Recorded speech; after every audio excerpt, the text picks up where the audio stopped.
streaming, Kurt? I don't know. Yeah.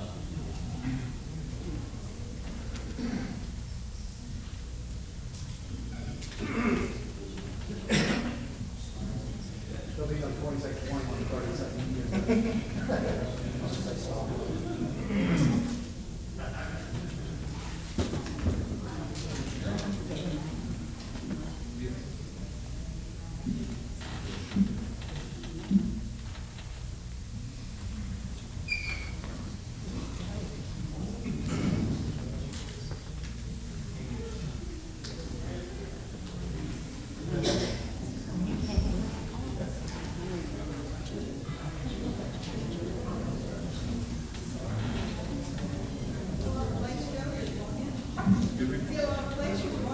I know, I'm on the wrong side. Yeah.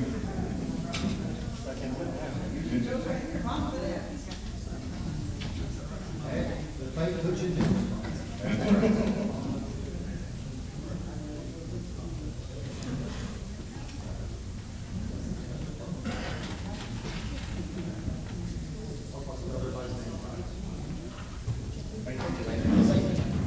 You did.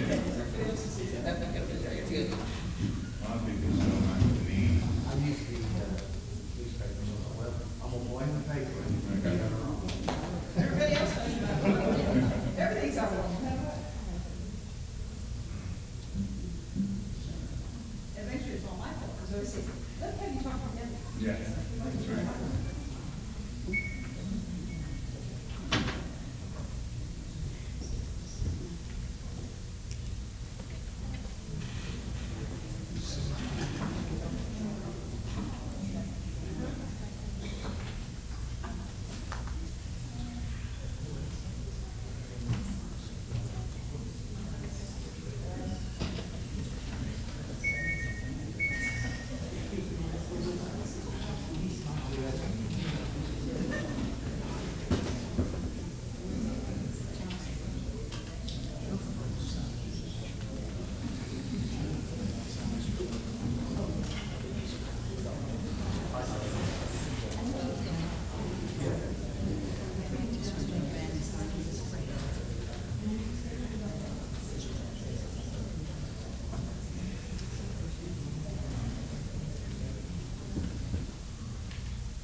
Could everyone please take a moment and silence their cell phones and pagers for tonight's proceeding? Thank you.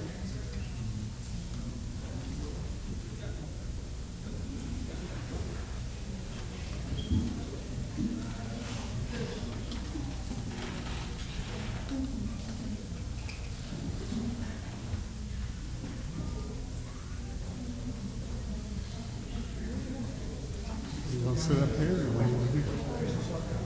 Wherever you sit. Oh, I'm up here.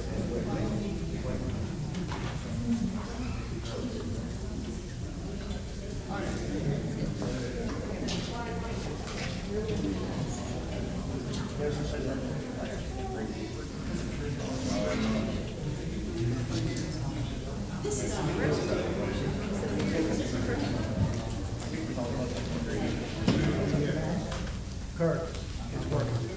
Rankin Burger. You guys are fine, so you know what's starting to the public to see.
like to thank everybody for coming out this evening. My name is Fonda Warnick, and I'll be acting as moderator.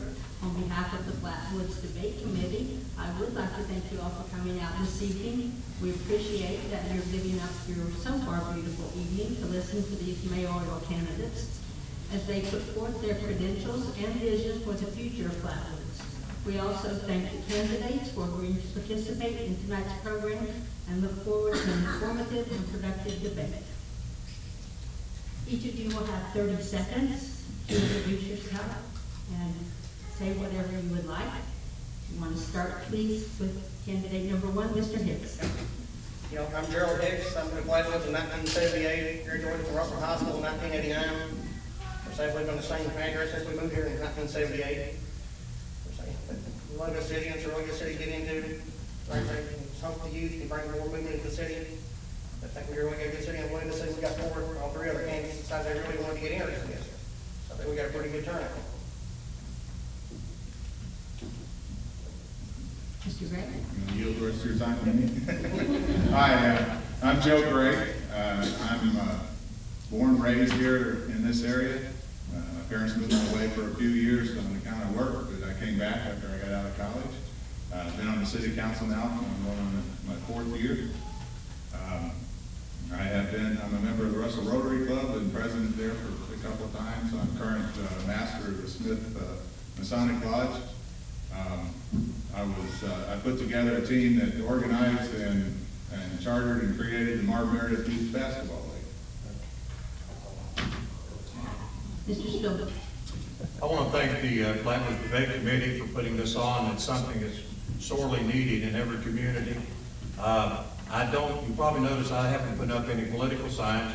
The money that I spent on trying to get one of these flyers for everybody in Flatwoods. And I have some more with me after the meeting tonight, if you don't have them. Yes, I do look older in my picture. The only good picture I could find was about 20 years old. So, you know, I may be maybe be the oldest one up here tonight, but okay. Mr. Fields. Yes, I'm Ron Fields. I've lived in Flatwood probably for about 15 years, and I currently live at 509 Poplar Street. I'm 63 years old, and I've been on the city council. This is my 2nd year, and I look forward to being a mayor in the next 4 years. And I want to thank everyone for their interest in coming out, and thank the debate committee for the job they want to do. Thank you. Before we get started, we would like to go over the rules for the debate for the audience as well as for the candidates. They all have a copy of the rules with them. The speakers, we do ask that you observe common, proper language. Foul language is not permitted. Candidates must remain respectful to others involved at all times. The use of props is not permitted. Each candidate will be asked a question and be allowed a response not greater than 2 minutes. The candidate will be given a 20-second warning, meaning that he has only 20 seconds left of the allotted 2-minute period to finish his response. This warning will be when the sign that John is holding up right now appears. Once the 2-minute time period has ended, John will advise the candidate that he is out of time. While one candidate is answering the question, the other candidates are asked to remain respectful by not interrupting the candidate who is speaking. The debate is over at 8:30 p.m. The time period from 8:30 to 9 has been set aside to allow the candidates to meet with citizens on a one-to-one basis. If one candidate gets an opportunity to answer a question, all candidates will get the opportunity. This may mean a slight overrun of the 8:30 p.m. time stop. If sufficient time exists after a complete round or another round, if insufficient time exists after a complete round or another round, the moderator may end the debate.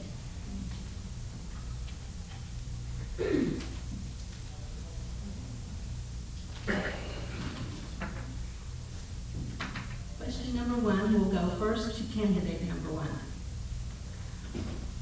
Mr. Hicks, what is your top priority for the next 4 years if elected? I'd like to see us improve some of the city services and stuff like that, and also a youth program. Sort of say, we're going to have a good senior citizen sprinter program right now. I'd like to see a youth program really be put into place. And also everything looking into after the recent winter with the water shortage and stuff like that, even though a lot of the city didn't lose water, some of them did and stuff like that. Maybe a partnership with the city of Russell to go ahead and join their water plan, see if it can be expanded, increase our water storage and stuff for the city. There's just a couple of basic good ideas I'd like to really look into.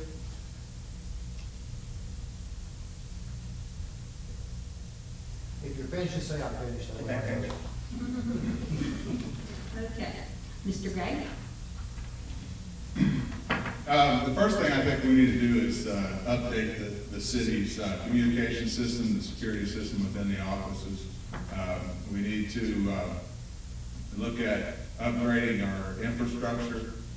We need to go look at getting new water meters, ones that won't take 5 days a month for most everyone in the city to read the meters, ones that we can drive by and get a radio signal that will give us and have water meters that are more accurate than the old ones that we have in place.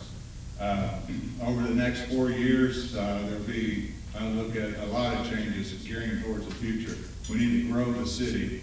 We need to invest in the city and look at trying to increase the population so we have a bigger tax base to pay the expenses that we have.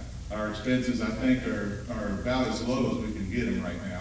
So the only way that we can really reduce costs to every individual is to increase the number of people that are paying taxes so that the allotment gets spread out a little bit bigger. I'd like to see improvements along the main streets into Ashland, into Flatwoods, make it to where it looks as if we're proud of the city. And that involves keeping the grass cut, keeping the edge along the sidewalks, all the weeds cut down, the sidewalks made nice and easily conversed. I do a lot of walking and I see a lot of the sidewalks need some major repair on those, and I think that's something we need to do. I think they need to be cleaned off in the wintertime. So basically, just improving our infrastructure. We need to look at our sewers and our water lines and get those up to date, and that's going to be something that will have to be done over the next several years. Mr. Speelman? Joe and Ron may have a little bit of advantage on me being here on city council about some of the things that need to be done. And anything, I always think health and safety needs to be number one in any organization.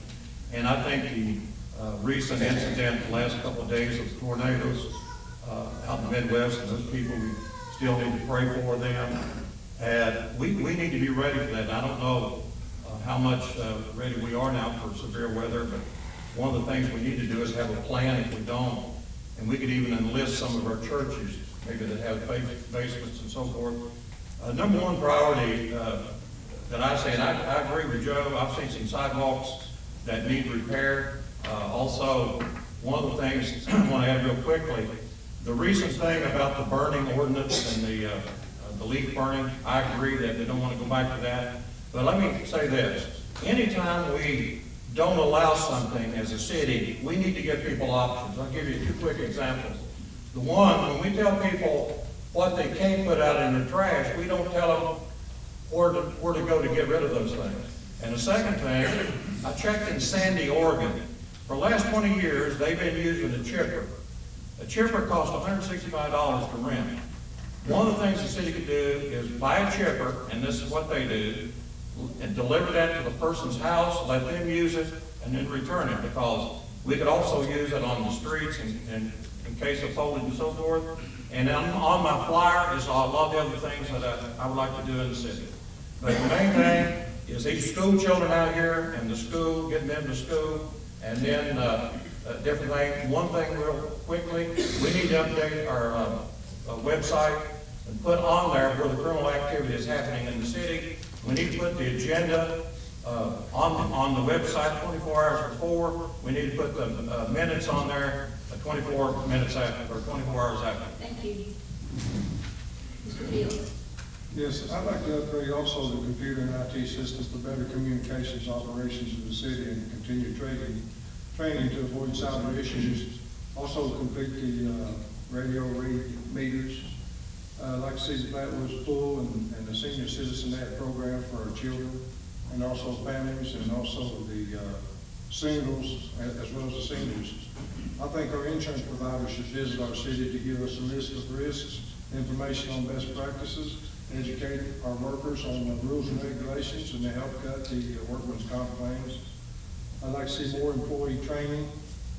I'd like to see our local law makers come back from Frankfurt and give a training class on laws that passed that has a change in their job or affects their job. And I'd like to strengthen our relations with the Ashland Alliance and Kentucky Association for Economic Development to market Flatwoods as a place of business and opportunities and create jobs. And all these things take vision, imagination, skills, and commitment. And I would communicate these visions clearly, creatively, and continually with the city council members and city employees. So working together, we can fulfill the best of Flatwoods and the things they need. Thank you. Question number 2 will first go to candidate number 2, Mr. Gray. What is your vision for the city over the next 10 years?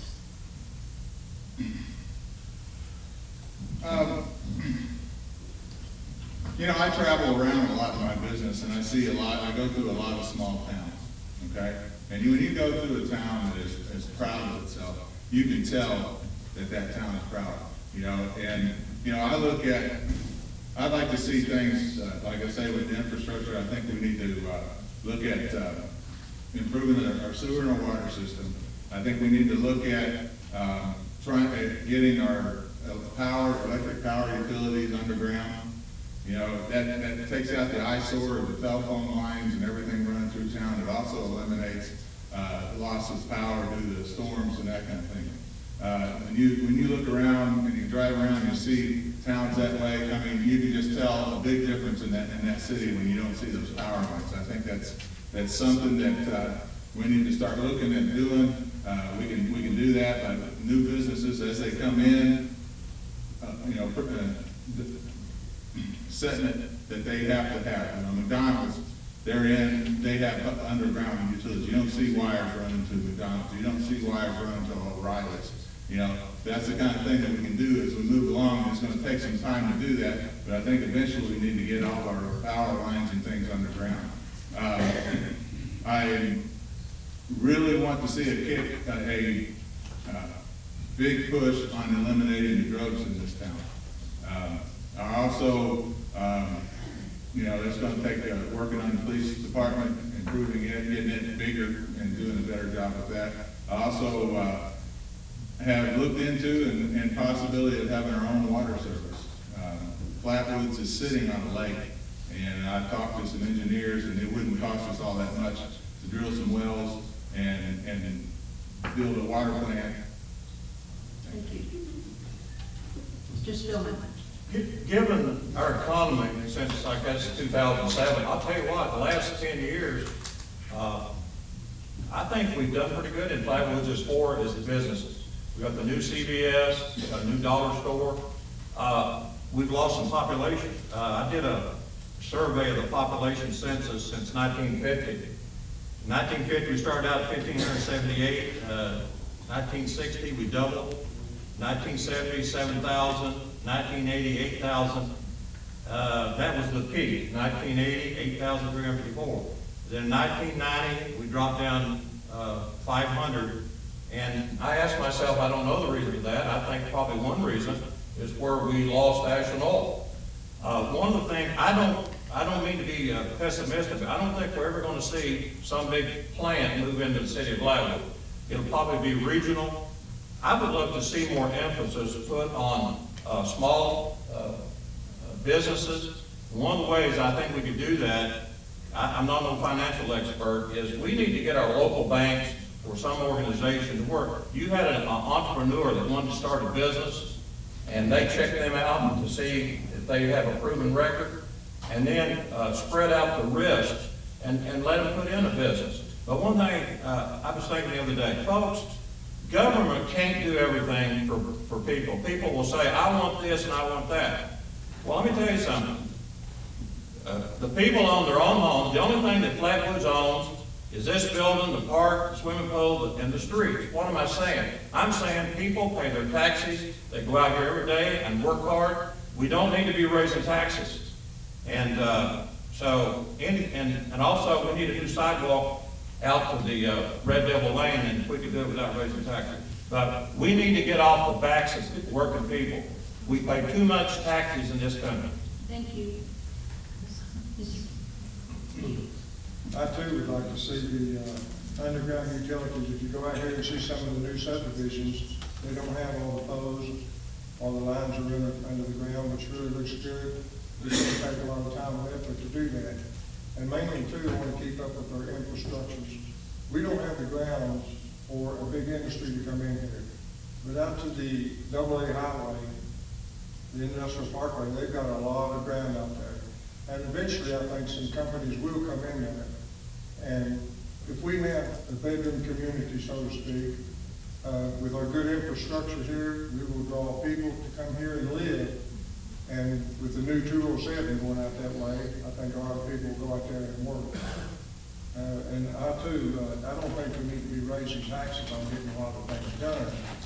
We have a little bit of money, and we're going to use it, but if you sharpen the pencil and tighten up, we won't have to raise taxes and still provide the same services. I'm done. Mr. Hicks. I agree with you, let's improve our city services, especially the water services, stuff like that, sewer services. Work with our public works director to see if we can get a plan together, look at some grants and stuff like that, replace the water lines, the sewer lines, go pick the oldest ones out, get them out, eliminate those, and get a good plan together, get the service up to date. Also, go with talking with the water services, talk about the city of Russell, maybe buying a partnership with them, see if we can join their plant, make their plant bigger, supply more water to the city. Also, I like to see more business in the city. That's more way to generate tax revenue, we can go ahead and get better stuff, improve our equipment, stuff like this. And also, maybe a public sit-down restaurant, big name. They say it can't be done in the city, you don't have alcohol. I disagree. That Flatwoods can actually have something if you go out and push it. I'd like to see us go ahead and work on stuff like that. Work with the state and federal government, see what kind of grants we can get for the city. And also work on the warning system. We had just a tornado drill, stuff like this in last week. And nowhere in this area you can actually see and hear that siren going on. Eventually the city's gonna get hit with a major storm. We don't have no real warning system set up to actually warn them. The sirens are working, stuff like that, people in Flatwoods can hear that siren or understand what's going on. That's like just keep working with our public services like that. We can keep our taxes lower, attract more business in the city, see what we can do that way. I'm done. Thank you. Question number 3 will go to Mr. Speelman first. As mayor, how would you oversee the city departments? Oversee, I'm sorry. As mayor, how would you oversee the city departments? The city departments. Yes. I've done it, since I filed, I've done extensive research on state law and the city clerk's manual, so I'm pretty much up on that. One of the things that I feel like I'm a type of person that I like everybody involved in the planning stage, but then somebody has to make the decision. One of the things that I would do, and I would not want the council to think it was being timid on my part, if I had a question in my mind about something, even though I had the authority to go ahead and do it, I would involve them in the decision if I had a question about it. And a lot of people may not realize this, and I didn't until I started studying it. The mayor doesn't even have a vote unless there's a tie. And by the way, the law looks at the city government. The council has the same authority as the mayor. The mayor does not have more authority than the council. They're equal. In the eyes of the law, they're equal. And I believe in transparency in everything that's done. And like I said before, we need to enhance the city website. We need to put everything out. We need to put crime statistics. I want to give you an idea about that, an example about that. If there's a B&E down on Crestwood Court, we don't have to put the exact address that happened. That should be on our city website, because that lets the people on that street to use extra precautions, whatever. There's a lot of things we put on that website that needs to be on there. Thank you. Mr. Fields. Yes, sir. Mr. Crager's been in office for over 20 years. He's hired a lot of people, and he's developed a good team here. And before I make any decisions, I will go to that department head and also work with council in getting things done that need to be done. We have like Mr. Speelman said, we've got statistics we can put on there to make the people aware. And we also got statistics on there we can show we've got a place to live, if anybody wants to come and live in Flatwoods. Our police department has, gathers information and sends to the state every month, and we should have that right here in our own hands, and it is available. But we need to get in there and look at it, and we got a good city. We just need to get the people involved, let the people see how well it is, and they'll understand why it's called a bedroom community. And it's called a bedroom community for many years because we provide good service. It doesn't matter whether it's front office, doesn't matter whether it's a police department, the fire department, the city workers. You go out there and look at them guys anytime you want to, and you're gonna see most of them working, doing a hard job and a good job. And they know what they're doing. So I commend Mr. Crager for putting these people in places that they are, and I think they're doing a fine job. And, Mr. Hicks? I agree with him. You know, only good is the people you have working for you, stuff like that, your public works director, your fire chief, your police chief. And Mr. Stringership's really good people. Let them run them departments, your oversight, don't interfere with them unless they're doing something, you think they're doing something out of place. And also list them on the city's website. We need to go ahead and do that, approve that, have, we can pay your water bill and stuff online, research stuff, have it, they can put in, everybody's got a smartphone these days, have an app set up for the city, they can put in their smartphone, so say safe. If you have a public nuisance that's going on, dogs barking, stuff like that, you can always say report that, brush clean up, junk property, this little stuff can help improve the city, they can go in and look and say, okay, we need to have this done, just little stuff to improve it, that way they can get stuff done, that way they don't feel like they have to call the city building or call it complaint or something like that. Just to better our services totally throughout that way, to make it simpler and easier on our citizens. I'm done. Mr. Gray? I'm a firm believer that a good leader surrounds himself with good people. There is no way that one person can know everything there is to know about every aspect of this job. So you have to have people that are working, that are heading up the departments that know what they're doing and rely on their expertise to help lead you into certain decisions. And I feel like what you need to do is to take advantage of the people that we do have working here in this city. We have a lot of experience, we have a lot of good people. Hopefully you as citizens will vote in a good council that we can work with, and the mayor can rely upon them for their counseling. As Mr. Speelman said, that, you know, it does finally, the buck does finally stop at the top. But if you can get the right people in there with you and you can rely upon what they say, then the decisions that you make come a whole lot easier.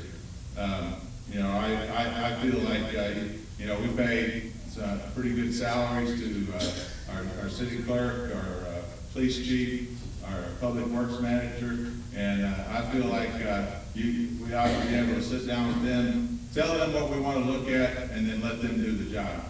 And you know, if they have a problem, then fine, come back, ask for help. But you know, they're the ones that are being paid to do those jobs. They're the ones that know what is needed for those jobs, and you know, we need to let them do it. And like I say, just kind of rely on their expertise in order for the mayor to make that decision. Question number 4, we'll go first to candidate number 4, Mr. Fields. Flatwoods is a residential community. What businesses would be compatible? businesses that would be compatible in our area would be supporting businesses. We've got plenty of restaurants. I know there's gonna be more open. But, like I said a while ago, the industrial parkway, if it ever opens up to industries, we will be able to have good businesses that support industries. Ashland's got a bunch of those, little businesses that support, like the railroad and Armitage, Ashland Oil. And we can have some of those too. We don't have much room to put big businesses, but we do have room to put small businesses that supports the big business.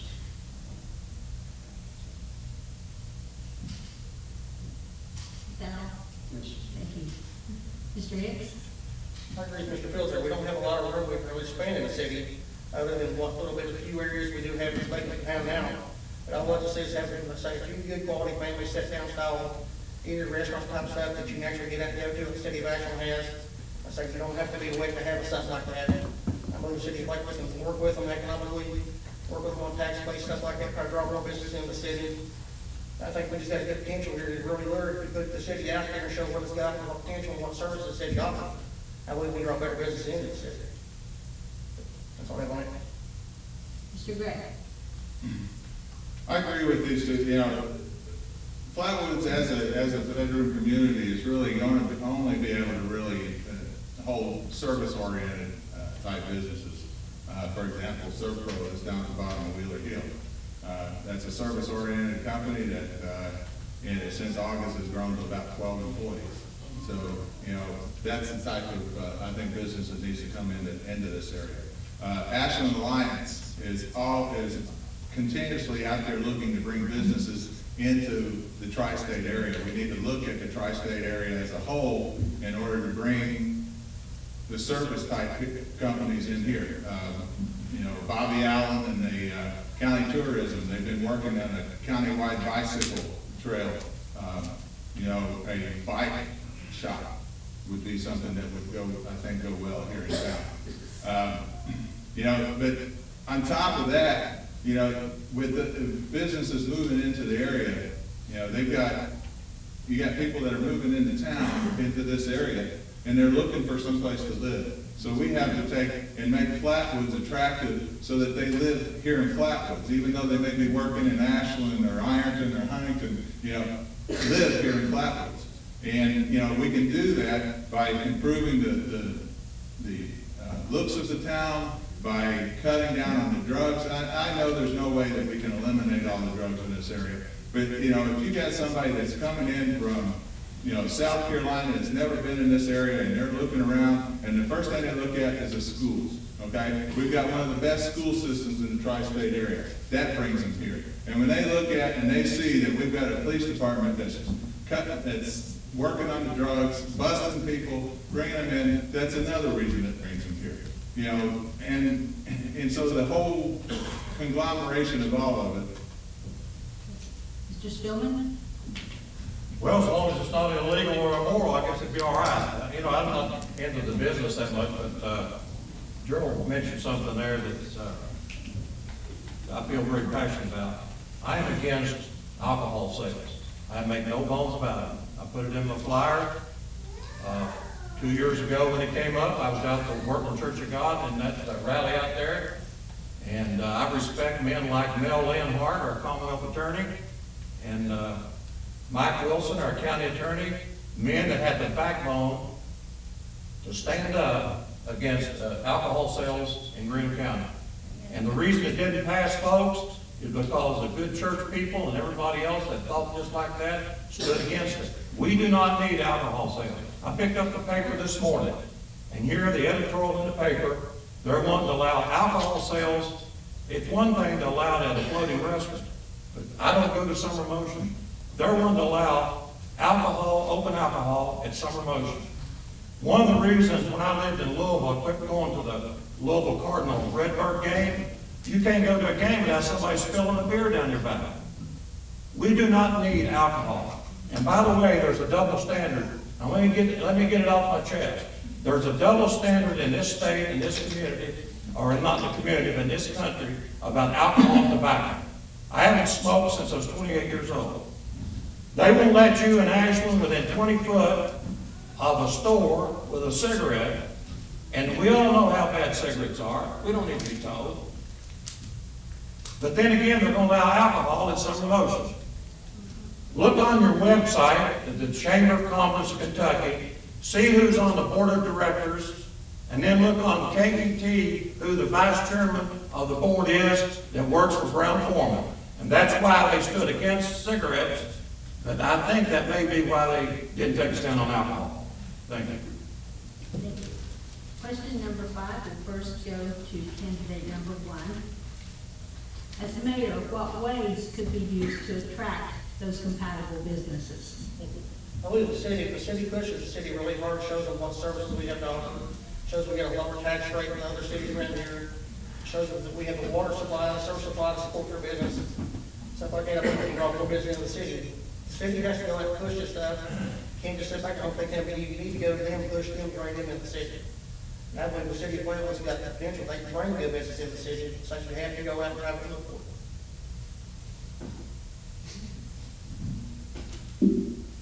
Amen. Mr. Fields? No. Number 4, Mr. Fields. I'm sorry, our services, we've got good services, and people will recognize that when they see our infrastructures. If you've got good infrastructures, I mean, let's face it, we all like to get up in the morning and turn lights on and they work, and turn the water on and they work and have heat. That's going to be a very, very important draw. And if you have the local information, a good website where people can look on that and say, hey, we got a boil water advisory, you know, we've got to take care of that and get updates as we go. That's it. Mr. Speelman? What was the question? Could you repeat it? As mayor, what ways could be used to attract those compatible businesses? I agree with what most every one of us has said. You got a clean town with a good school. That's why I moved here in 72, was the school system.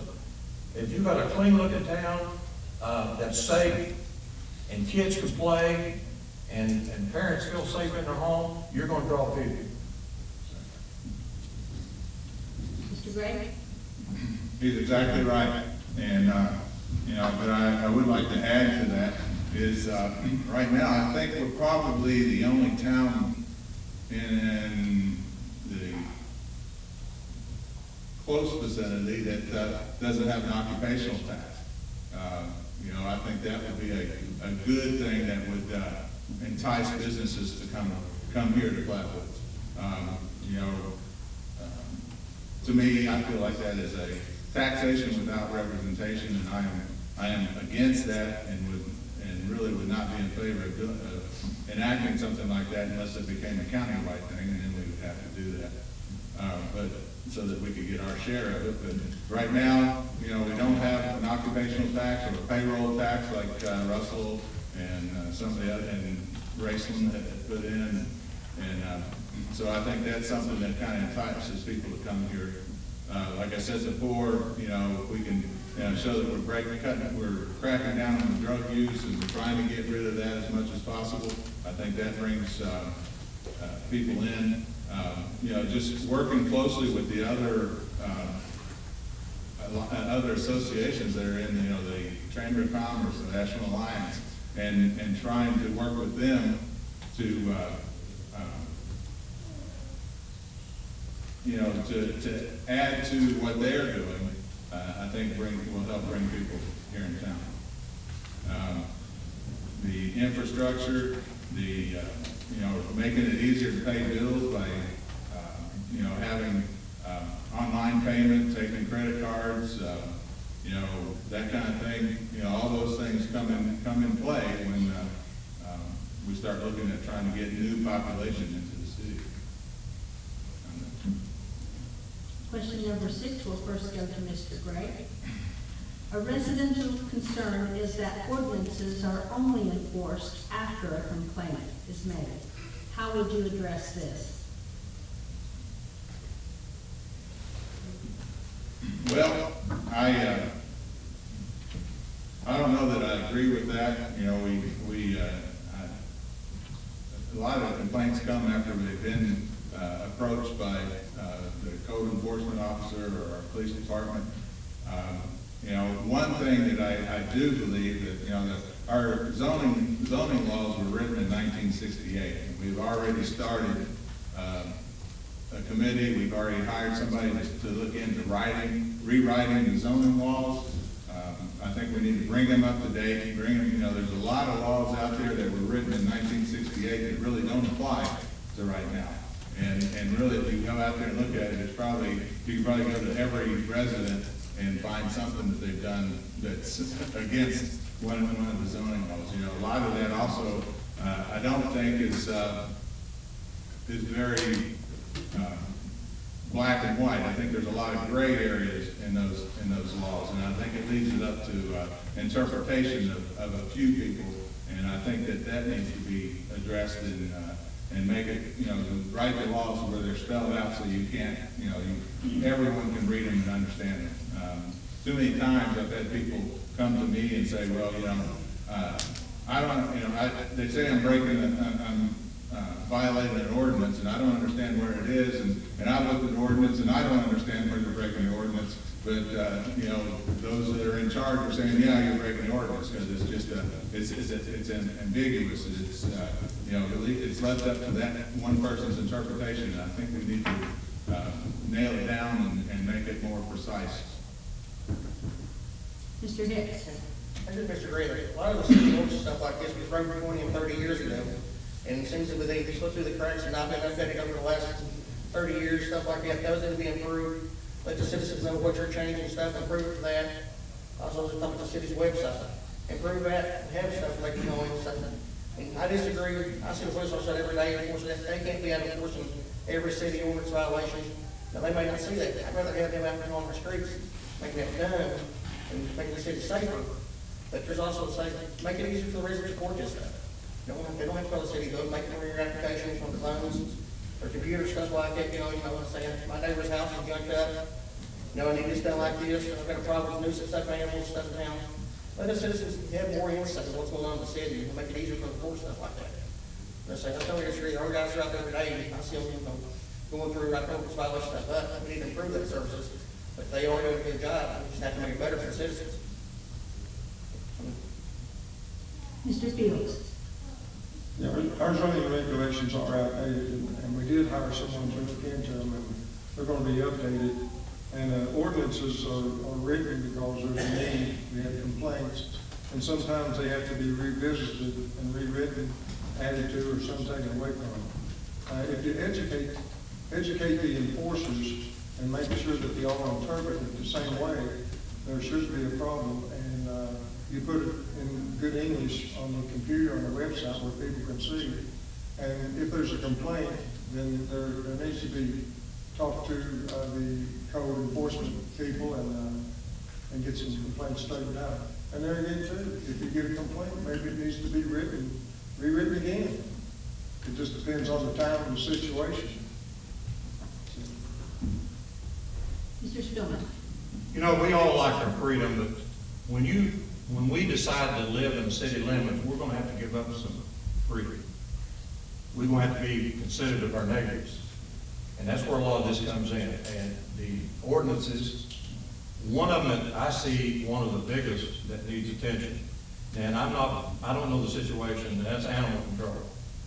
Most of the animals that I see run loose have a collar.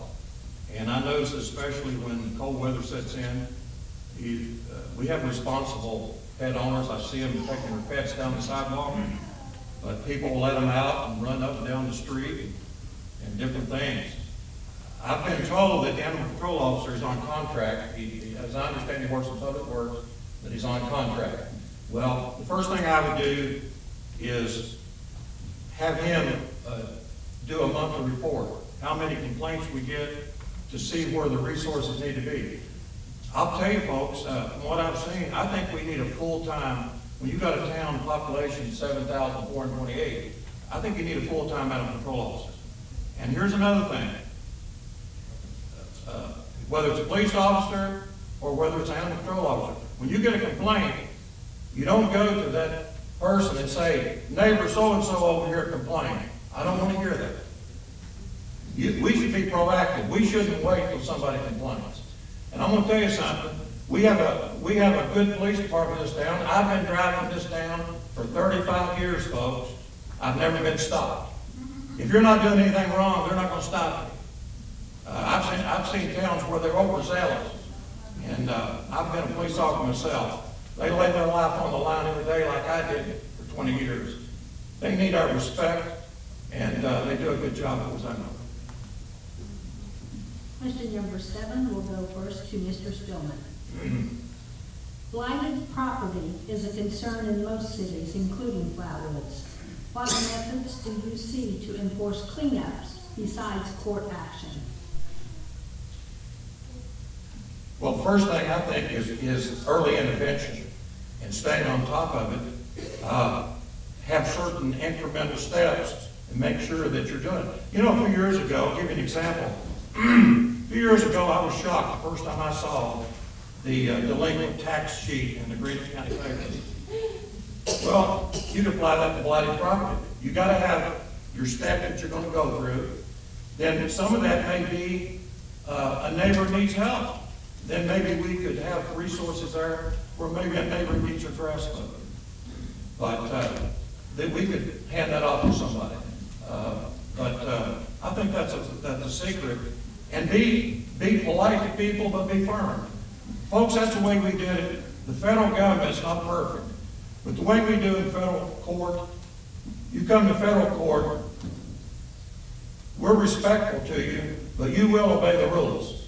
And that's the way we operate. That way we should operate with the public here in Flatwoods. Be respectful, but say these are the rules and they will be enforced. But people that need help, we need to help them. Like I read today, Habitat for Humanity, doing a good job here in town. We need to help people that need help with their property. Not the city taxes, I'm talking about, we have resources to do that. I'm clear. Mr. Gray.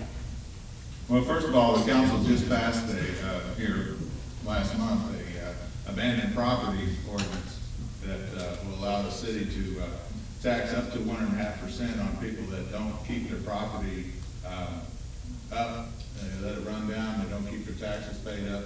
The city can apply a little stiffer tax on those people. That should help entice people to keep their property up. You know, the second thing is the city budgets several $1,000s for the demolition of houses that are abandoned, that we take over, that the city takes over from being condemned. We take that money and we demo and we tear down the houses. You know, one of the things we talk about supporting businesses that come in the city. You know, we have a lot of property here that have vacant lots. We can use some of those lots, I think, to help entice a business to come in. If we have to, you know, give them a little bit of a break, you know, on selling it to them or leasing it to them, you know, to allow them to come in and get established. That's one thing the city can do. You know, there are some other things that we can do. I think it's tax-wise to entice some of these people that have property that they're not utilizing, especially along the main roads, that, you know, maybe make it so, you know, they will be more willing to look at using it for business, some type of a business coming into town. You know, I agree with Mr. Speelman. You know, the biggest thing is that you have to be fair. You have to take and let, you know, everyone. Mr. Hicks. I agree with them. You know, we only have limited budget what we can work with, stuff like that. Go to the citizens and stuff you're having problems with, explain to them, give them a set amount of time, what you got to do, explain to them how you can help them out. If they can't afford it, there's possibly the resources, the money's there for it. Work on some grants, we can get somebody to help them, you know, improve their stuff, help the citizens pay for this problem. Stuff like that. I'll say the ordinances like junk vehicles. No, I've never seen you having cars and stuff in your yard and stuff like that. No, I do too. But everything I've got's got insurance and tags on it and stuff like that. If you go down North Road, you can go down South Road, even though it's one of our businesses in town. There's literally 100 junk cars sitting in one lot that don't move, or in parts, missing stuff like that. We need to work on cleaning up our equipment. Granted, the last couple of months, I've noticed we've moved a lot of junk cars out of there. But you drive down North Road every day, and it looks like an open junkyard. And we need to work with these people, and crazy stuff cleaned up, get everything to improve the city, so it's pushing the city look even worse every day, you let this stuff sit there and let them get away with it. Just work with them, help the citizens do this, explain to them what you can do to help them, and say, don't force them, do everything you can to possibly help the city improve and get cleaned up. Amen. Mr. Fields. Yes, we did pass an abandoned property ordinance. We also made a motion to set it back to 2015. I don't think that was a proper thing to do, but there's some things that has to be worked out before we can do that. And one of them is adding probably some personnel on to take care of the paperwork. But, unlike Mr. Speelman says, we gotta attack these things quickly and fast, and, to clean up this property, there's some people out there that's unable to. That's where we need to get volunteers and organizations in to help these people. And, some people are just lazy, may not want to. That's where you have to really enforce the ordinance. It seems like different cases, you get different ways to handle. But I think, city workers can do so. And, we can always put a lien on our property, which you'll never get the money back, I'm certain of that, but, it's some of the things we can do. Question number 8 will go first to Mr. Fields. City of Flatwoods has the only city swimming pool in the area. Do you see that as a benefit to the city or a detriment to the city? And secondly, should city workers receive a discount at the city pool? Well, I don't only think the city workers ought to get a discount, but I think some of the people here that's got families that want to enroll into the program, it's definitely a good thing for the city of Flatwoods, because there's other people besides Flatwoods that uses that pool. And right now, it costs about $5 per child to go out there and swim all day and get something to eat and something to drink. That's a good thing. It's something to keep the children occupied. We got some good employees out there. Got a real nice lady running it. She does an extremely good job, so it is a very good benefit. Now, last year we lost around $20,000 to $22,000, but we had a bad season last year. And I think if we added programs for children and families, and get some instructors in there, volunteer, activity director volunteer, we could make that city pool a good thing. It needs a little work done on it, not a whole lot, but it can be a good thing for the city of Flatwoods and its people and families. Mr. Speelman. I agree we should keep the pool. I would have to have more information about the discount thing. I agree, we need to do more things for the young people at Flatwoods. And one of the things, and the way you do this, you get more volunteers. I'm thankful for the ones that are already volunteering at Flatwoods. One of the things that I'd love to see is more winter activities. Why can't we have an area to where we can sleigh ride? I mean, I know there's liability issues and different things. We have volunteers to do it. In 24 years I spent in scouting, we did a lot of exciting things. And we could do that here in Flatwoods. How about one night a week in the wintertime especially? Having some volunteer that's into chess. I like to play chess. We could have one night a week at the library or something, and have tournaments, play chess. A lot of different things that we could do. And the Senior Citizen Center, we should have something going on over there probably every night. But you got to have volunteers to do these things. And I agree, we need to do things for the young people. And this may be controversial, I'm going to say it anyway. If I'm mayor, one of the things that I will check on doing, I'm into physical fitness. Mr. Crager can confirm that, because I've seen him at least 3 times a week over at the Vitality Center. I've been working out since I was 33. Now, I hope that I'm 68, but I'll be 69 in July. The good Lord's been good to me, and I've took care of myself. I give him the credit. One of the things I'd like to do is give a city employee that wants physical fitness, you give them 3 hours a week into the program to work out. Why couldn't we have a little activity area right over here? If they're in the program. Police officers, they'll be on a physical fitness schedule also.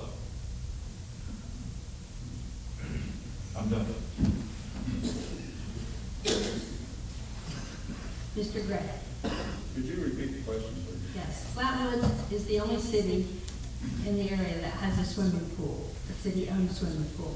What benefit is it to the city, or do you feel it is a benefit?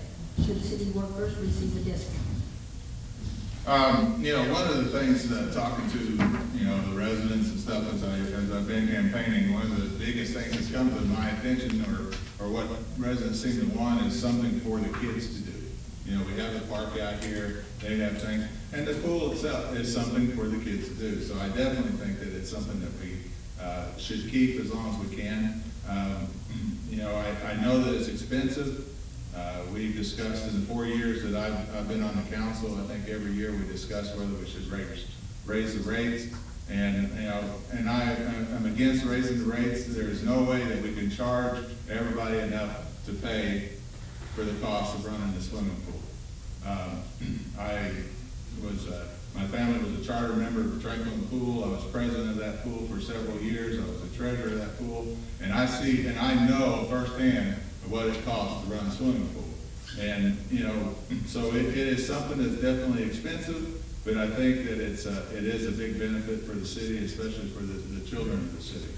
As far as should we give employees discounts on that, the first year that I was on council, I believe that we did give the city employees and their families free passes to the pool. And I think quite a few of them used those passes. You know, the thing is, it didn't cost the city anything. You know, we allowed them to go there. They spent money in the concession stand. Okay, so we actually gained because they were spending money at the pool. The year after that, that benefit was taken away from them, and I don't think one employee bought a pass. One employee went to the pool, so we not only did we not have them utilizing the pool, we lost their concession money too. So, you know, it's a benefit. You know, Belmont Hospital. There. Play with the library, we need to keep the city full. Granted, you lose a lot of money, like if it's only a 4.5 month year business. So it's limited what you can do as far as resource-wise and money-wise, as it's so short of the season actually usable. But it's also one of the few activities you have in town that the kids can go out and actually do and stuff over. And if you go over and look now, I think there's a lot of progress we made. The tennis courts are running down, the basketball courts are running down. The picnic shelter's set way back up in the woods, it's set way back in the middle of nowhere. Clean that back out, take some trees out, you know, beautify that whole area, make more places. But just look at making the park actually better, and also that'd be a good place too. Also, maybe if we had a small skate park, you know, kids out here, you skate on the side of the street, you know, can't do it no more. Too much danger, too much risk. If they have a small area, you can skate park in, give them someplace to go during the daytime, they can go do their skating activities. As far as the discount, yes, city employees, you know, they take care of you, you should take care of them. Offer them discounts and stuff, or offer them free passes, they was talking about, making the city, make it more accessible to them, make it to their families. But the pool is a good thing to keep, and I think we should keep it, so we're looking at more improvements. But definitely keep, you know, the city pool, granted, it loses money, but it's also a good thing to have. Question number 9 will first go to Mr. Gregg. Current policy is to allow police officers to take their cruisers home. What is your opinion on that policy? That's a very good question, because I think I led the battle to allow that to happen. For over 14 years, the police weren't allowed to drive the cruisers home with them, and I fought to try to get that done, and they finally got to where they can take their cruisers home. And the benefits that I see in that are, number one, last school season, there was a bomb threat at Graham County High School. They shut down Graham County High School. At the same time, they had to lock down the Russell High School. We had at least 2 officers that had to drive past that high school to get here to the city building and get their cruiser and drive back to the high school to respond to that. You know, by the time they got there, Russell was already there. Now, you know, granted, you know, we work with Russell and Graceland, and we do that stuff together, but the school is in Flatwoods, and Flatwoods should be the first responder on that. And had those officers at that time had their cruisers at home, they would have been there a lot sooner than anyone else. That's one benefit. Second benefit is it makes a presence. Even if they use the cruiser to go to the grocery store or some other type of personal job or personal thing that they want to do, they're on the road. And when you're out on the road, you look in your rearview mirror and you see a police cruiser back there, you don't know if that guy's working that right now on duty or if he's going to the grocery store, you just know that he's back there. And so it does create a presence within the community for, you know, that our officers are out there. Also, residents that live close by those those officers have told me that they feel a whole lot safer when there's a cruiser sitting in their driveway next to their house. Mr. Fields? Oh, yeah, I was, along with Mr. Gray, I fought to get them the cruisers taken home too, because it's a great morale booster for the police department. And it's noted that the police department takes better care of the cruisers because it's more or less an individual car for him. He keeps his equipment intact, he makes sure everything's in good shape. And, yes, it is a safety thing as far as getting to the site, if called out quicker, whereas before they did have to come to the parking lot and change out their cars. It's a good thing, and I think the police enjoy it now, and if I had to do it over again, I'd done the same thing. Mr. Hicks? For cruisers, I agree, they should be able to take them home. I was on the federal program for 20 years in the city. I also take them pride in the department, take them home with them. They'll be out to the yard, wash them, wax them, take care of them, make sure they're took care of. They keep their equipment in their car. That way they went to unload it and load it every night they come in off duty. And also, they got court every day too, and stuff like that, in our off days. That gives them access to have the car at home, where they can go to court and stuff, do their functions.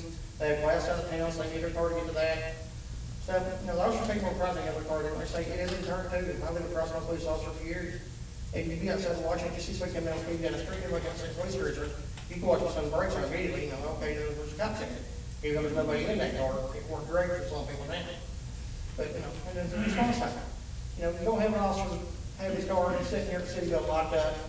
He's at home or something, or he's out with his family. You have a mass incident in this town going on. Every police officer he's got to take all him out. He's got to run home and get his stuff, run back to the city building, get his cruiser, get to there. That could take him 30 minutes to an hour.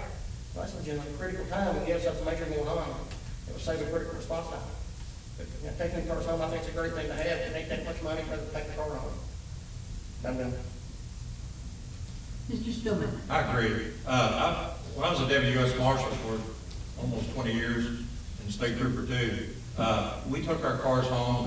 The head marshal, when I was starting in Louisville, he gave us a 25-mile radius. We could, as long as we lived in that distance. One thing that I would be hesitant about, though, is officers allowing their families to ride in the car anywhere. And the reason being for that, a lot of times a robbery suspect or something will fire on the officer disregarding anybody else that's in the car. So I'd be a little hesitant about that. But that officer has his equipment. He or she has their equipment in that trunk, everything they need to respond. And by the way, if I get to be mayor, one of the things I want to do is have the police department, during the summer, work with the school system to have drill. Actually have a live shooter drill. We need to practice for that. Every police officer, if they don't already have this in their operational plan, every police officer in Flatwoods should know how many pupils are in each school. They should know how many faculty are there.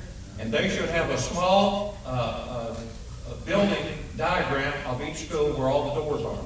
Because if they respond over there, if it was your grandchild or your child over at that school, you'd be glad if that officer could get there a lot quicker and do his job. And the extra cost to me is minimal. Question number 10 will go first to Mr. Speelman. In the past, there has been talk of consolidating cities. How do you see Flatwoods in such a plan? What was that word again? Consolidating. Consolidated? You mean the towns? Says there has been talk in the past of consolidating cities. I'm for whatever, on that issue, I'm for whatever the people want. But here's one interesting thing that a gentleman brought up to me at one of the meetings. I think it was at the Lions Club. And I thought about this. I thought he had a good point, but I thought about this after he brought that up, and got to thinking. He said, why do we need all these fire departments and, one down here and one down there? Well, even if you had a consolidation of the cities, you would still need more than one fire department. Look at Ashland. Ashland has a central station. They got one South Ashland. So the question becomes, how much would you save by consolidating all these towns? So I would leave that up to the people. If I was mayor and all the cities voted to do it, I'd gladly step down. But that's a question the people need to decide. Mr. Hicks? Now, I'm not against it, say something you have to look into, see how the residents will respond to it. But say, chances are Rachel's a small city, don't have a lot of financial stuff, a lot of business stuff they can draw off of. But the partnership's going to be a big good thing, it help their police force, help their fire service, also help the taxes in that area, have better services, improve your quality of your water service, your sewer services. So the possibility of consolidating, it could be a good idea. You just don't jump into rush into it, you don't weigh your options, but it could improve both cities, or in 2 or 3 cities like Louisville, Metro did, pulling different areas together. You can make it a better thing, and make it better for everybody, improve all your services and stuff. It's a good idea to look into. It could improve the city tremendously, either way. No. Mr. Fields? The unified government has downsides, like loss of jobs, won't have very many elected officials. Of course, you'd have taken on another city's problem, or another city taking on our problem. Another thing, upside would be you have less equipment, less costs associated with that, but a larger city gets more grant money. If you can find 51% of the voters of 2 cities that goes for this, and council writes ordinances simultaneously to state the same thing, it can be done. But I think maybe we ought to try with departments first, like maybe go with the fire department and let them go together and take it from there and see how that goes. But it can be done. I'm not saying it's a bad thing. But under House Bill 331 that just passed, the more citizens you have in your city, the better off you're going to be. And I think too, if 2 cities would go together, I think the government would just shove money at them, because they're going to say, hey, this is what we want other cities to do. It's something to think about. I think it would work if you get people willing to work together. But on the other side, if you don't want it to happen, it won't happen. That's it. Mr. Grant? Well, I think eventually it's going to be inevitable. Like Mr. Speelman said, it is up to the citizens. I think it'd be beneficial for the leaders of each community if they were going to look at that. As mayor of Flatwoods and being one of the larger cities, I would think that Flatwoods should be able to have a little bit more say in the way things are going to be done. I would look at, possibly starting out with those towns that are in the Russell school system, Russell, Flatwood, Bellefonte. Those would be a place to start if you were going to do that. There are a lot of pros for it. I think you become a larger population, your basis for grants from the state, from the federal, make it are improved because of the numbers. One of the big problems I see is the difference in pay of the employees and the insurance and stuff like that between Flatwoods and Russell. That would be something that I think would be very difficult to work out. And if you're going to do that, it would take quite some time to do it. But I think eventually that it is going to happen. I think as you get, especially if you start bringing in more and more transients into the city, and they're wanting to get more and more type of services, it's going to have to happen in order to provide the services that people are going to be wanting if we are going to grow this area as we have all talked about wanting to do in the future. Question 11 will go first to Mr. Hicks. As it pertains to the position of mayor, what do you feel is your strongest quality, and what do you feel is your weakest quality? I'm a really good people person. I go out and listen to what people have to say, stuff like that, and really go oriented. I want to see some improved services, stuff like that. And things can be done. Let's say, one example was, I was on a program years ago with Rescue Squad, and they was talking about what the jobs allowed for the county and stuff like that. I was on Rescue Squad, and I was asking them, do you want to donate? I was like, yeah, that's not possible. But it is possible. You go out and ask for stuff like that. People are willing to give you stuff if you go out and push stuff. But, can be done. Let's say, I'm really good at working with people and stuff like that. Listen to what they have to say. And I don't have a problem going out looking for stuff, bringing more stuff in. But that's really one of my good things, stuff like that. Granted, I don't like large crowds, a lot of people and stuff, but I really work, you know, somebody tells me to go out and find something, I'll find it, make sure it's done. That's one of my best things I've actually been able to do for a long time. But, okay, go ahead. Mr. Gray? As far as my strengths go, I've got over 30 years of sales and marketing experience, which I think is what's going to be required in order to try to bring people into this city. We got to sell Flatwoods. You know, I have a bachelor's degree in accounting, so I do have a business background that can help with the economics and finances of the city. I have experience in dealing, my 30 years of experience has been dealing within the steel industry, where I have a number of times negotiated $1 million contracts. And so I have experience with negotiating with people.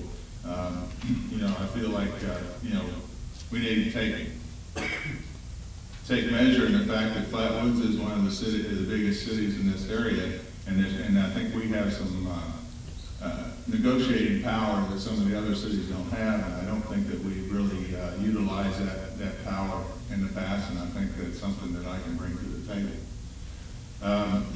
As far as my weaknesses are concerned, I don't know, maybe I'm a little too trusting. You know, I take people at their word until they unearn that quality.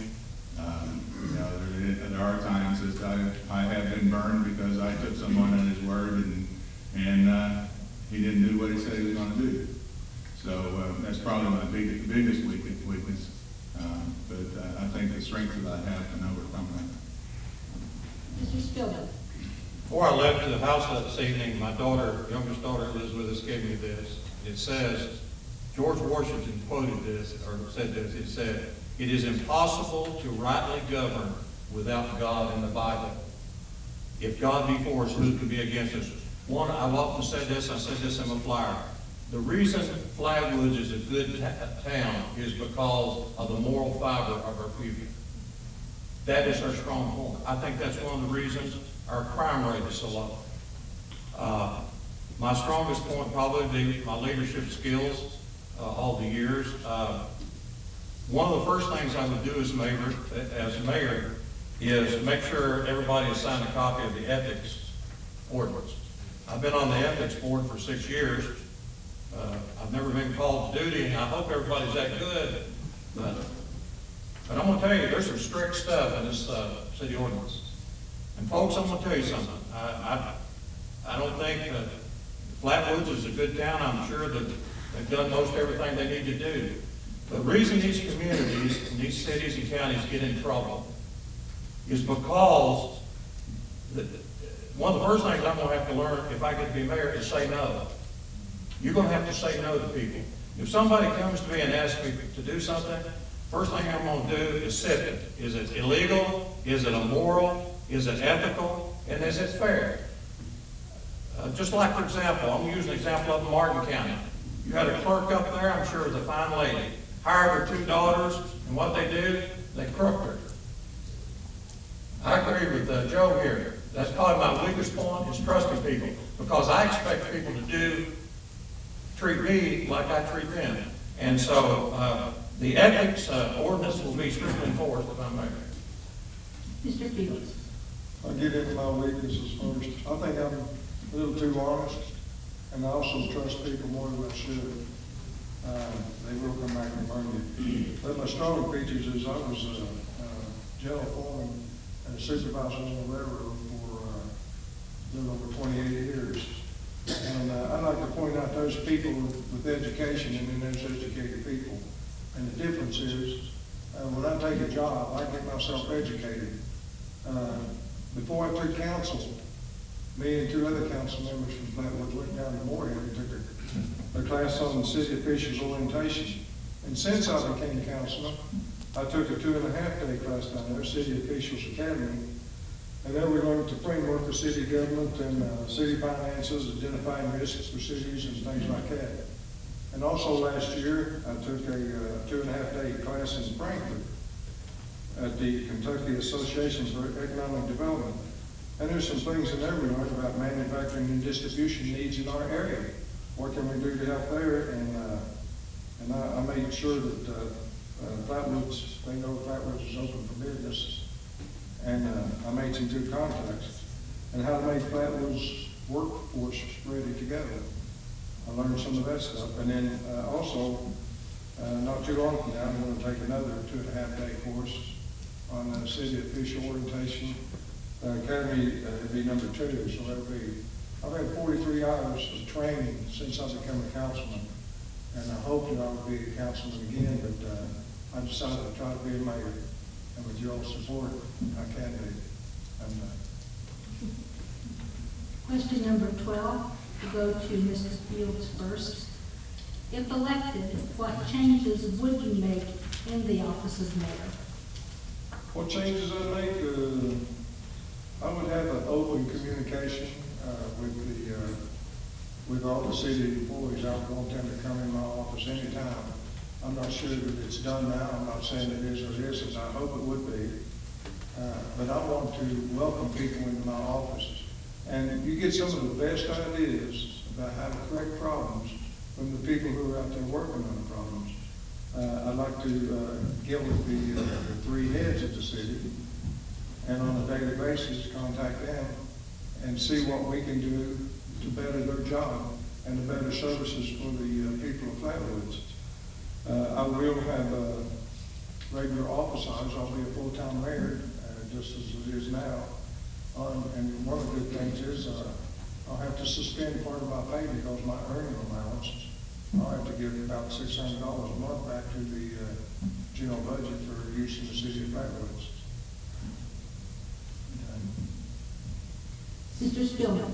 One of the first things I want to do, and I put this in the flyer, if the city council would allow me to do it, I want to have a rotating clergy offer prayer at every council meeting, and also have a Flatwoods veteran. And basically the way we do this, and by the way, I've researched this. Right now, there's a case of Greece versus Galloway before the Supreme Court. Decision will be out in June.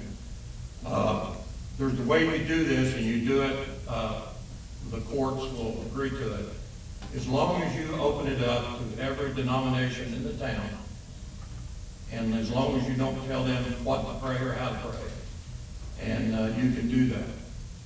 And the veteran would be, we would contact them or ask them to come in or give the list to the city clerk, and we would introduce them where they serve, and so on and so forth. There was one other thing. Ron mentioned something I want to, I'm not sure this is what Ron was referring to, but if I'm mayor, you will go to the chain of command. I've been in the military, and there's ways, I'm not putting Ron down what he said or anything like that. There's a way to appeal a decision. If there's a patrolman on duty and he has a problem, his sergeant should work it out. If the sergeant has a problem, the lieutenant should work it out. If the lieutenant has a problem, the chief works it out. Same way on your public works. I may be out in a snow truck working with one of the men one night, or I might be with a police officer during severe weather. I will not do anything or say anything to that employee that will circumvent his supervisor. There's ways to appeal, and that will be enforced. I'm through. Mr. Gray. Well, I agree with Mr. Speelman that there is a chain of command, and I think that chain of command can be used by not being a micromanager, but being more of a macro manager, allowing the department heads to do their job and allow that chain of command to go up and down as it should. Another thing that I have talked about for the last 3 years trying to get done, and I'm not saying this because I have distrust with the employees that we have with the city, but it's more of the accounting that's in me. But every year we receive an audit from the independent auditors, and on that audit, it tells us that we're not utilizing proper accounting practices in our general office. And, I think, and like I said, it's not that, I think there's anything going on in that office. It's accounting, that it's something, not only, does it help you monitor what's going on, it protects those people that are in there. And we need to do things, for instance, I think we need at least another cash register. We don't have, right now we have one cash register and 4 people working out of that same drawer. There's no way to account for that. If you have, 2 cash registers or 3 cash registers, and they each have their drawer, you know what they start out with, what they end up, and they can balance. You go to any bank. My mom worked in a bank for years, and I remember sitting and waiting hours on her trying to balance a penny. You got to balance those things. Those are accounting practices, and I think that those are some of the things that we need to do first off as mayor. Mr. Hicks. I agree to something that said, one thing, yes, I'm elected mayor, is the mayor's office has to stay open 24 hours a day, and has to be able to work their public officials as elected. Each department has their own head, stuff like that, they have their own operating guidelines they run off of. They pick them up and tell the council what they need to do. So let them oversee it, have meetings once a week with each one of the individual heads, police department, fire department, the public works, discuss what situations are going on with them, what can be done to improve it, what they need done. Just budget-wise, they need something up there every month. Make sure they get what they need to have to do their jobs. But, the mayor's office has to be, can't be just a part-time job, it has to be a full-time job. And has to be where you're out around the people. The citizens have to have access to you, whether it be through telephone communications, be able to walk into your office anytime of the day and say, I have a problem, I need to talk to you. They can call you now, they tell you, call back, you talk to them certain time. Make them for your vote, make the citizens where they can actually speak their minds, their concerns going on. And like Mr. Fields, I'm on the way to budget too, so they're getting several $1,000s back each year. They put it in the general fund or put it into a different fund, maybe a youth services program or something like that, to donate back to the city generally in your fund. You have to make things, make things possible and keep everything open and work with the elected heads and stuff like that, and make the mayor more sensitive.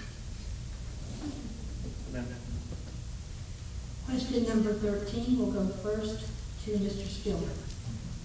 What is your position on open meetings, open records, and the public's right to know? I've already made that very clear in my flyer, those that got it in the mail.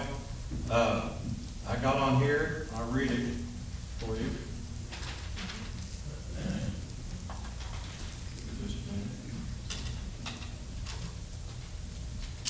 Anyway, I'm trying to find it.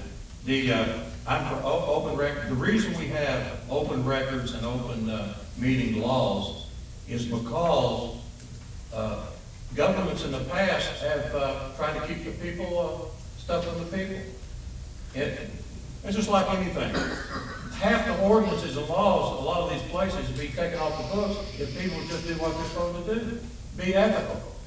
Not try to get one up on somebody. So it's very clear in the state law, open records and open meetings. And just like the newspaper, there's newspaper people here tonight. There's a lot, Kathy, I don't like in the newspaper. There's a lot out that you all write that I don't agree with. A lot of other people. But I get the paper every day. And I'll tell you what, if it wasn't for Ronnie Ellis down at Frankfurt telling us what all's going on down there, we wouldn't know. I have the highest respect for our state representative.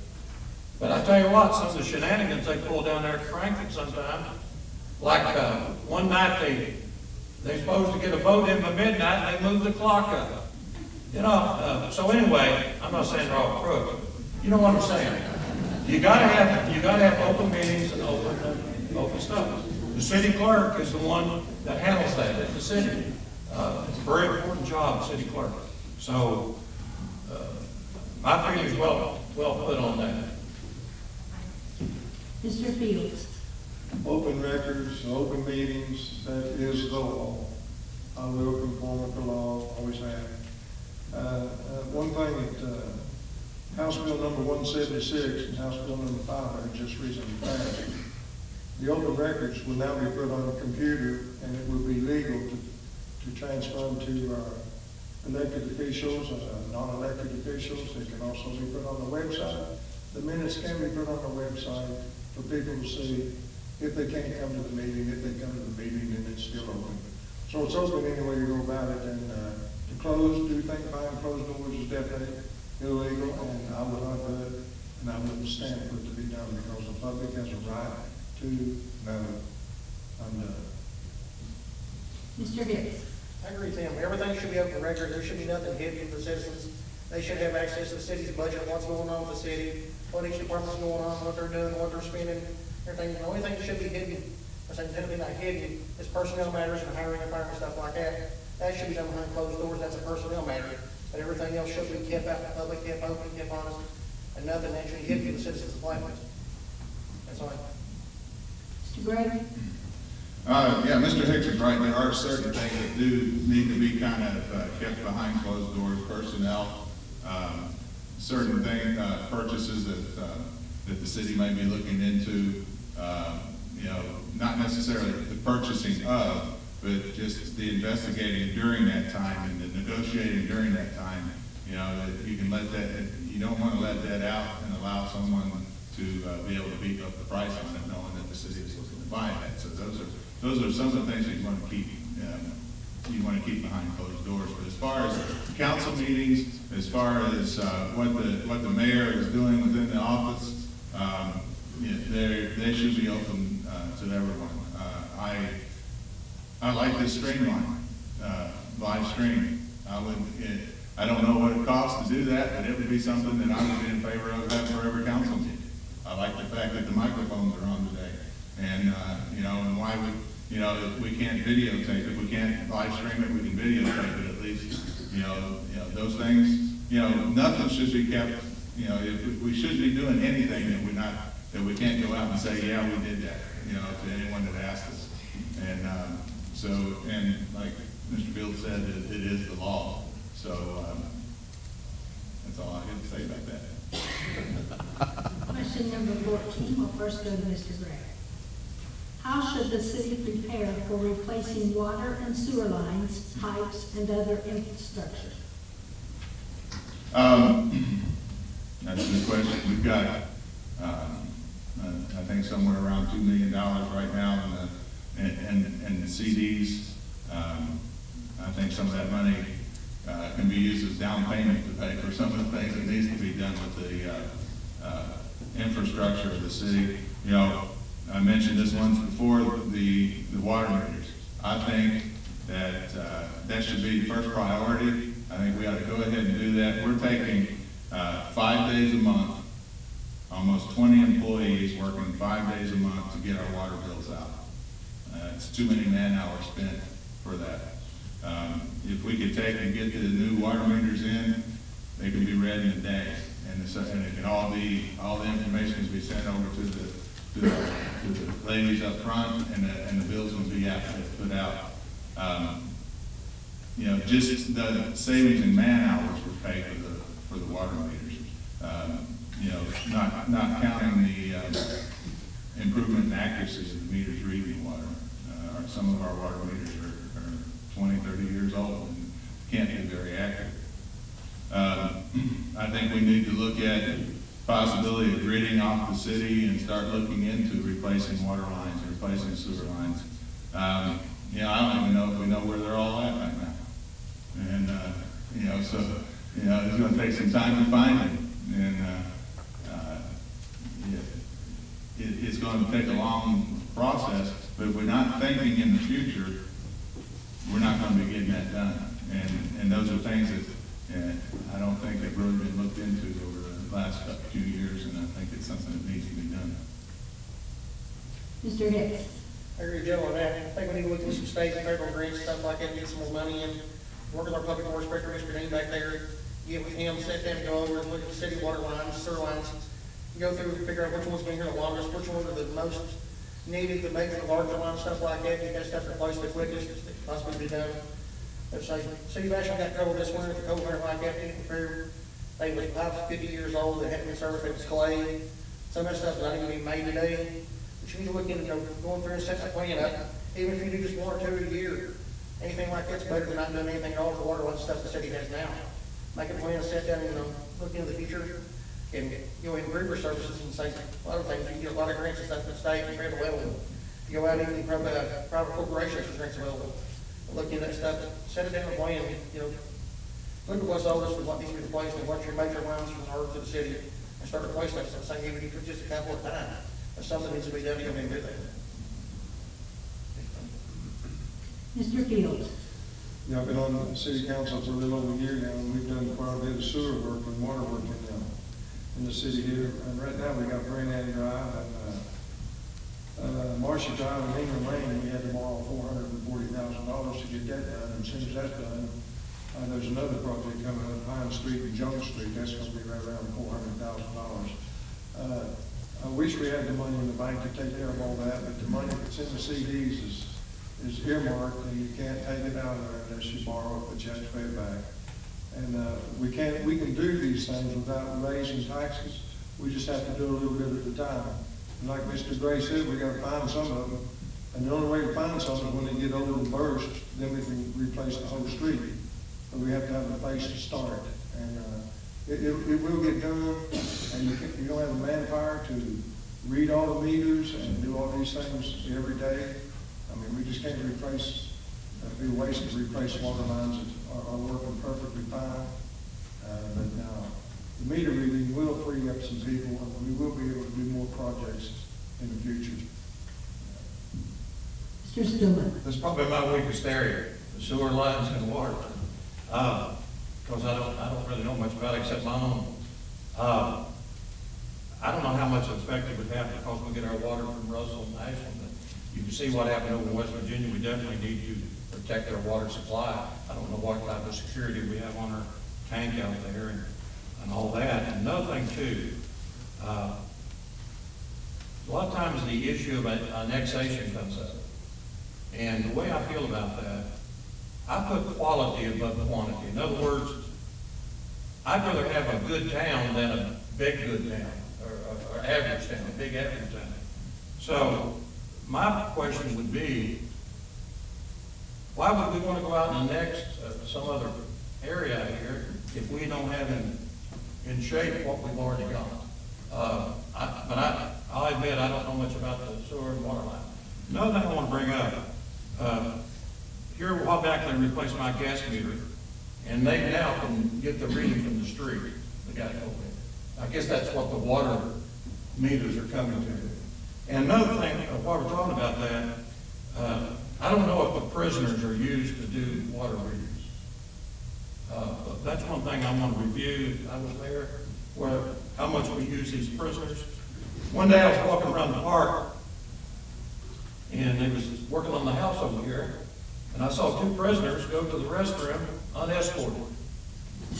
Now, what I would do as mayor, I would review that policy before making a decision and say, these prisoners, we spend a lot of time going to grave and picking them up, but you prisoners have to be, the restroom should have been checked out for contraband before the prisoners went over there. So if you're going to continue to have prisoners, you're going to have policies where you're watching, even though they're not that dangerous. I'm good. Final question, number 15. This will be the last question. We'll go first to Mr. Hicks. How do you see the use of eminent domain and similar actions by the city? What's my hand to as far as that goes, as far as How do you see the use of eminent domain and similar actions by the city? such as you mean actually have to use it? Or whether you should use it or... First, per se, I don't understand the question you're trying to ask, I was asking.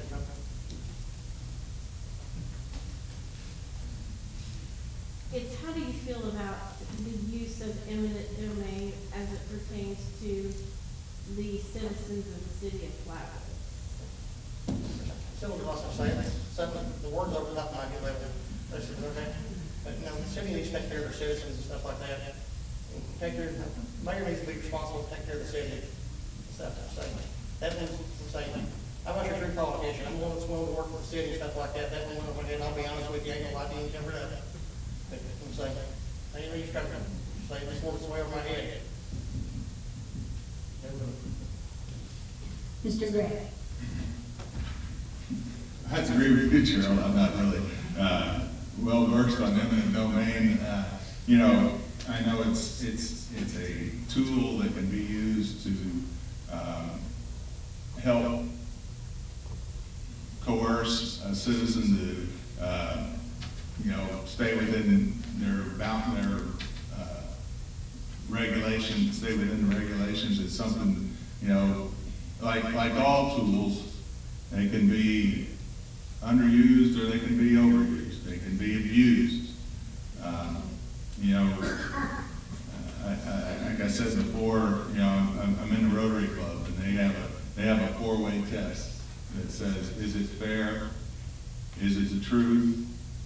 Does it benefit all concerned? And is it beneficial to all that apply? And I think that's a good test. You know, any tool that you use, whether it's eminent domain or you know, zoning laws or whatever. You know, there's times when it can be useful. You know, and there's times that it probably shouldn't be used. So again, you know, I think it's just all in the way the mayor decided to utilize his power. And I'm done. Mr. Speelman? I understand eminent domain to mean taking somebody's property for public use. Is that what you mean? I tell you what, if somebody comes here, or Flatwoods wants to take somebody's property, they better have a pretty good excuse or reason to do it. I watched a program the other day that upset me. I forget where it was at a few years ago. It was on Fox News. Some elderly gentleman was living in his house and he was dying of cancer. You hear the federal government come in. I used to work with the federal government. They do a lot of things well, but that you get some bureaucrats up there over some stuff, and they want to take everybody's property. If they want to try to take somebody's property here in Flatwoods, they either better be building a highway, they can't go some other way, but you better give a pretty good excuse, or I wouldn't be for it. People get tired of being running over. As long as they're keeping their property up, and it's not in the way, and have very good reason, you better leave them alone. That's all I got to say on that. That's good. Yeah, I don't think we need to be taking anybody's property, whether it be the county, state, city of Flatwoods, or whoever, unless it's a have-to case. I know when you got problem property like meth house and things like that, the house has to be torn down and it can't be used because of the toxins and things in there. So that property can be seized and destroyed, but who wants it after that? You just have to clean up the grounds. It becomes a liability to who gets it, and go from there. No domain. We don't want to take anybody's property unless it's a have-to case.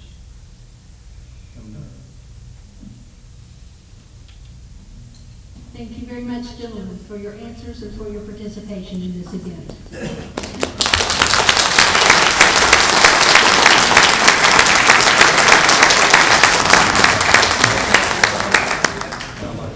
The candidates will mix with you and answer your questions or whatever. They'll be around for the next 30 minutes.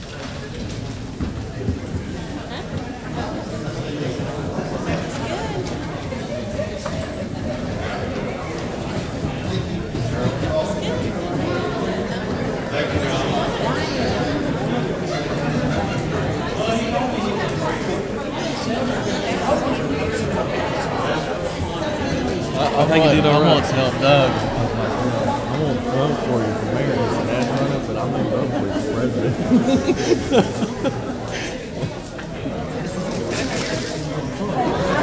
Stop screaming at her.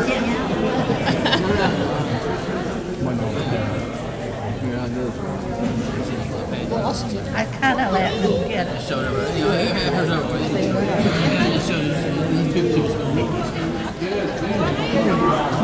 He said really good. A really good turnout. Wish me in.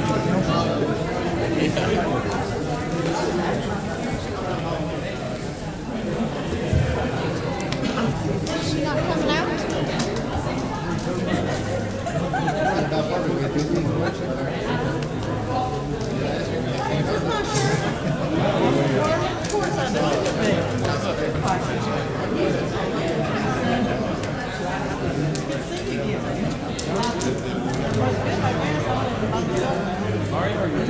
I've got the grandkids. That helps, maybe not ever.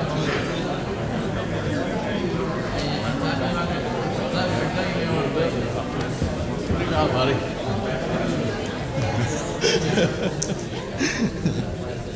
Brother? Good luck. Yeah. We'll see. Did you get my good side? I got some more here. Yeah, back to back of his head.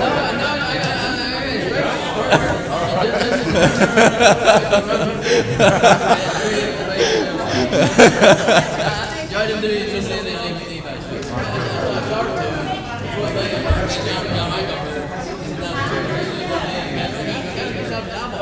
That's probably my camera right